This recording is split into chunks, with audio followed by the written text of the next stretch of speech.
Hi everyone, it's Heidi from Flutter by Heidi, and today I'm talking about Jar of Flowers and Forever Greenery. So this is the last of my 4-from-1 stamp set project that I took part in the blog hop, and this is just a lovely little shadow box just to show that in the Jar of Flowers you've got these beautiful floral images that don't have to be used with the jar to be just as effective.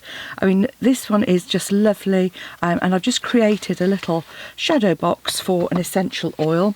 Now this one is a Neal's Yard one, and it's a 10ml bottle. Now there are other sort of brands around.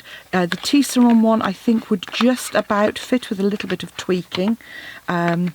So, you know, some will, some won't. So it will depend on what you can get. So the Tisserand one does just about fit in there as well. But as I say, today it's sort of not just about Jar of Flowers, but also the lovely Forever Greenery.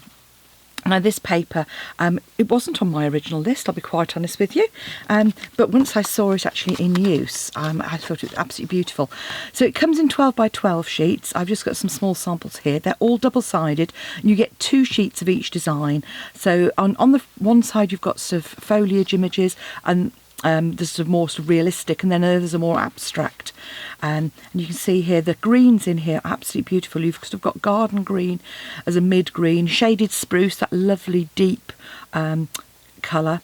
You've got pear pizzazz, a nice sort of light bright green, and you've also got some of the new colours. So in this one you can see it's actually mint macaron there in the background, but you've actually got the new Just Jade colour coming through, which is the colour that I've used here, which you can see absolutely beautiful compared with pear pizzazz here. And as I say, sort of foliage on one side and more abstract on the other. This is probably my favourite paper. I just love this this one. And so that's very much Pretty Peacock in there. And then you've got a lovely striped paper with all of the colours in as well. So those are the papers that you've got. It's not mint macaron, it's soft sea foam, I should have said actually. But you know, the beauty of them is they blend so wonderfully. You get a real sense of variety in that, whatever your green choice is. And the Jar of Flowers has got this jar with the reversible images, so you can fill the jar with a different colour.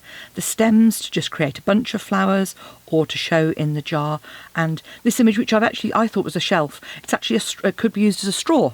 So if you wanted to make your it into like a mason jar sort of straw for the summer, there you go. So that's what we're doing today. You're going to need some cardstock, as always. Now I am working in centimetres today. I have done some inches measurements, but I haven't got round to checking them yet. So they come with a bit of, they'll be on my blog, come with a bit of a buyer beware, so to speak. So I'm using some shaded spruce here today, and that's because I've chosen this paper here with the really deep greens in there. And to colour, I'm using my blends. So what I've done is I've pre-cut the card to 21 by 25.2 centimetres. So that gives you a really good idea. It's of just under a sheet of A4 cardstock. And your piece of DSP for the wrap is 10 by 19. You then need a piece of contrast card, which is 5 by 9.5. And a piece of Whisper White, which is 9 by 4.5. So those are all bits you need. When you've cut your cardstock, I say 25.2, and then we're going to do some scoring. And the scoring is to start off with exactly the same on all 4 sides. So you're going to score on the right hand side at 1 and 3.6, and do that and repeat that as you go around. And 3.6 again. Shadow boxes actually, you know, they look tricky, but once you get into the hang of them, they're really straightforward to do. And you know, I do projects like this at my classes. I go, oh, I don't do 3D. Honestly, anybody can do 3D. And you know, if somebody's worked the measurements out for you, you know, just keep going. You know, it will work. Once you've done those at 1 and 3.6, you're just going to move on the left edge here to 5.1 and 7.7. So 5.1 and 7.7. The beauty of working in centimetres, of course, is you get these really fine differences, and my brain can sometimes, I'm very fortunate. I can work with both sets of measurements, but sometimes this just works better. So again at 7.7, again at 5.1, and at 7.7. And the last side, 5.1 and 7.7. And then what we want to do is then just add an extra couple of score marks on the short edge at the top and the bottom only, and only to the second score line. So the second score line, you've got a little narrow one and then you've got a bigger one, and it's to that one. And you're going to score there at 9.2 on both the top and the bottom, and at 11.8 again at the top. Well, I'm going to do bottom first and then the top. And obviously don't forget, scoring blade, not cutting blade. Okay, so pop that away. And box making, use your bone folder. Just helps reinforce those creases and helps our box come together at the end. The difficult ones are the east of narrow ones, so I tend to just kind of ease it gently and then run my bone folder over. The ones you're not scoring are those little short extra marks that you did. Those are actually going to be our cutting lines. So you can end up with this kind of curled up piece of card, which doesn't look like anything very much at the moment. Okay, have I done them all? Oh no, a couple more here.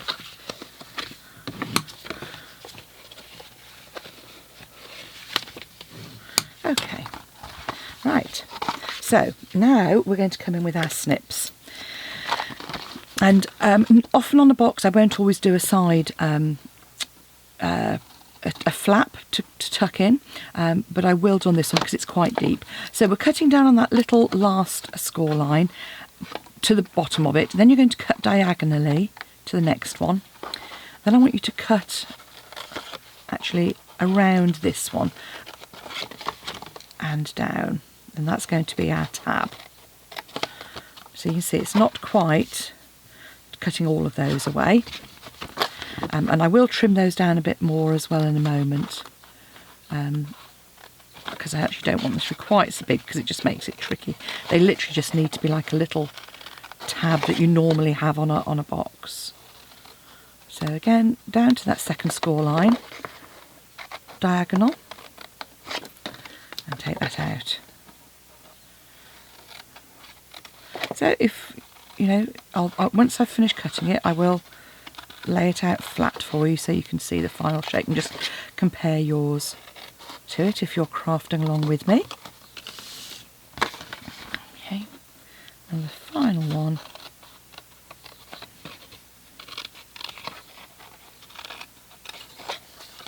Again, just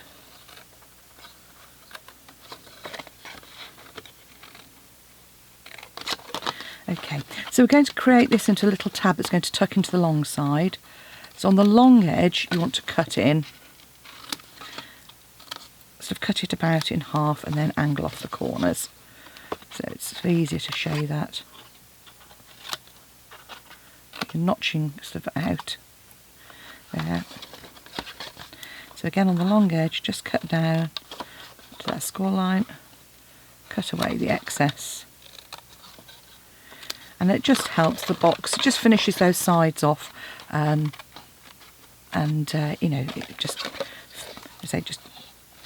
just makes a nice little neater corner. Okay, so, whoa, oh, apologies, right, okay, that was exciting. Well, perhaps not exciting. Right, so now we've done that, we want to come in with our glue. Now I'm using some quick grab glue for speed here. You can use whatever glue you prefer. And the first bit I'm going to glue are these sides. Okay. So I'm just going to run some glue down each of these long tabs, and I'm going to tuck that in like so. So you've kind of got the small tab underneath, and if you saw, what I did was I kind of made sure I was coming in like from the left hand side, because you don't want any glue to be kind of oozing out. And once I've done that, I'm going to glue these two ends. I'm not going to glue the side tabs, they're just going to tuck in. So I'm going to just add some glue to this small tab here, and also to the inside of those 4 angled pieces. Again, I'm doing it on the inside and not too much, and it just helps those stick down in the right place and neaten it all off. So again, if you've got a little more time, then you'll find that Tombow works absolutely fine for this. So tuck your flaps in, and then this top piece comes over and just tucks underneath. So it's kind of a bit of just a bit of wriggling, just to square that up like so. Then the same at the other end. So tuck your flaps in and tuck this piece down in the middle. Again, the idea being that you're sort of tucking that right underneath, so you're not having any excess glue, and then just pop that down. And it really is as simple as that. Try not to push it too far in. What's quite useful at this point is actually to pop your bottle of essential oil in. That then gives you something to press against. But there's our basic box. I'm going to pop that to one side and work on the wrap and our colouring.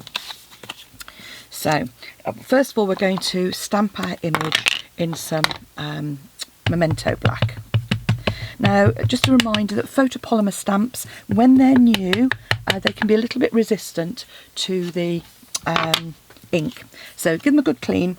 I don't recommend sanding them. You shouldn't need to at all. All you should need to do is not put your fingerprints all over your card, but just ink them up well and then press down. Use a Stampin' Pierce mat. Although these aren't in the catalogue, they are retaining them, I'm pleased to say. So they will still be available. So, and then I've just got an assortment of different blends here. They just happen to be kind of what was on my desk. So I've got a bit of So Saffron. Now these come in pairs, a light and a dark. On these, I find you don't necessarily need to use both the light and the dark, apart from on this sort of bigger flower. And I literally, I think I've even grabbed Old Olive rather than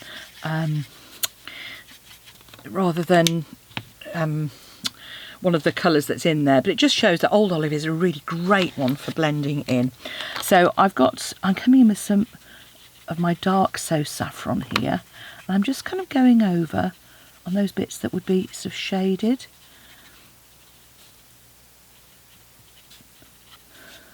Just like so, and then I shall come in adding a bit of depth of colour, particularly to the centres where it would be so shaded, and then I can just come in and blend that out just a little bit.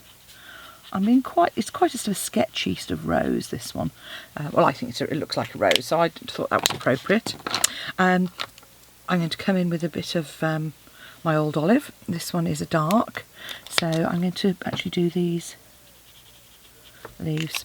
One of the things that I do find sometimes is if you use the brush end first and then come in with the darker end, with the bullet end afterwards, then that gives you a bit of shading as well.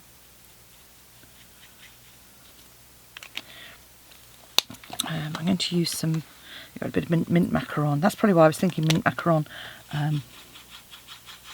Because these leaves almost reminded me of kind of almost like eucalyptus, that have that kind of bluey kind of colour to them. And then let's look at a bit of petal pink.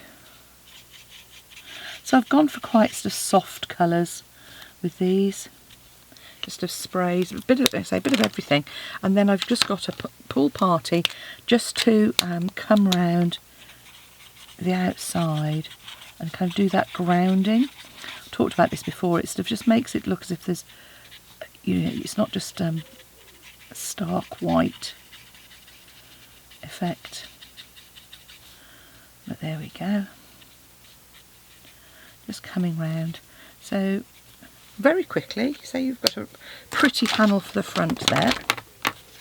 So I'm going to add some glue to the back of that and pop it on top of my shaded spruce panel. And if ever you can see your colour bleeding through onto the back there, it doesn't matter, it's design. You will get that with alcohol markers. So all I would say is if you're colouring the front of a card, usually do it on a panel, as I'm doing here, so to add another layer behind it. Okay, so there's our panel for the front. And now we can go on to our wrap. And with the wrap, as I often do, you know, you don't always need to score things. So what I'm going to do is make sure that the join is going to be underneath, and I'm just going to sort of gently fold that up, and once I've folded it I'm going to then reinforce. I'm just lining up the side edges here.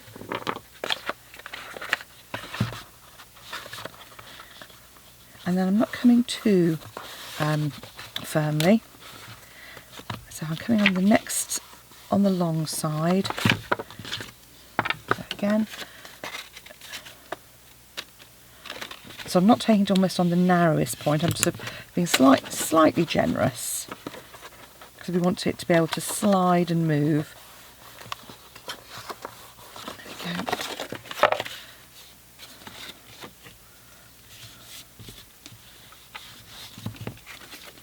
There we go, and then the last side, so you might find, okay, yes, I've gone a little bit over on that. Okay, that's probably because I started on with the wrong edge. So all I'm going to do is just trim a centimetre off that before I glue it. There we go. Okay, there we go. So I'm just going to add a little glue on the edge there with my snail. And again, when you glue it, don't be too tight. Just make sure it just meets like so. Then we just add a couple of dimensionals. I've got some mini dimensionals here, and you want to pop that on the front of your box. So just take our backing off. You'll know you're a Stampin' Up craft when you find these everywhere. I have a little thread catcher, I have to admit, which is really useful. Okay, so let's just check my box. So there's the top, there's my bottom underneath, and all I need to do is add that to the top, and there we have a jar of flowers without a jar in sight. As you can see, depending on what colours you use, it can look quite different. And these are all ready for me to pop my gifts into. Hope you've enjoyed making that, and if you'd like to purchase the jar of flowers or any of the Forever Greenery paper, then pop along to my blog, follow the links. I'd love it if you're one of my customers. Yeah, come and craft along with me. Thanks for watching. Bye now.